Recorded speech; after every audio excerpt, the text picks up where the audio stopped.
ಈ ನಡುವೆ ಅತ್ಯಾಚಾರದ ಆರೋಪಿ ಅಲ್ತಾಫ್ನ ಸಹೋದರ ಮಾತನಾಡಿದ್ದಾರೆ ಮಾಧ್ಯಮಗಳಿಗೆ.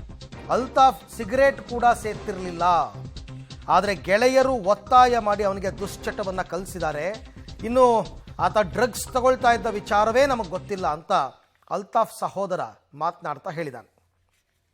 ಅವರು ಸಿಗರೇಟ್ ಸಮೇತ ಸೇದಲ್ಲ, ಆದರೆ ಸಹ ಅವರಿಗೆ ಒತ್ತಾಯ ಮಾಡಿ ಫ್ರೆಂಡ್ ಅವರು ಇಳಿಸಿದ್ದಾರೆ. ಹಾಗೆ ಆಗಿದೆ.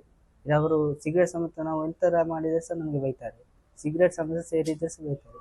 ಅದು ಅವರು ಇದು ಮಾಡಿ ಈ ಥರ ಮಾಡಿದರೆ ಹೇಳಿದ್ರೆ ಅದು ಆ್ಯಕ್ಚುಲಿ ಎಂತ ನನಗೆ ಸಹ ಗೊತ್ತಿಲ್ಲ. ಡ್ರಗ್ಸ್ ಹೇಳಿದೆ ಆದರೆ ನನಗೆ ಸಹ ಗೊತ್ತಿಲ್ಲ ಎಂತಂತೇಳಿ. ನಿನ್ನೆ ರಾತ್ರಿ ಅವ್ರು ಹೇಳಿದ್ದಕ್ಕೆ ನನಗೆ ಗೊತ್ತಾಗೋದು ಅಷ್ಟೇ. ಅವ್ರು ಏನು ಮಾಡಲ್ಲ ನಮ್ಮ ಎದುರಿಗೆ. ಮನಸ್ಥಿತಿ ಅಲ್ಲ, ಅವರು ಎಂತ ಸಹ ತಿನ್ನುವುದಿಲ್ಲ, ಎಂತ ಸಹ ಮಾಡಲ್ಲ. ಡ್ರಗ್ಸ್ ಹೇಳಿದರೆ ಸಹ ಎಂತ ಹೇಳ್ತಾರೆ ಅವರು. ಜಬರ್ದಸ್ತಿಯಾಗಿ ಅವರ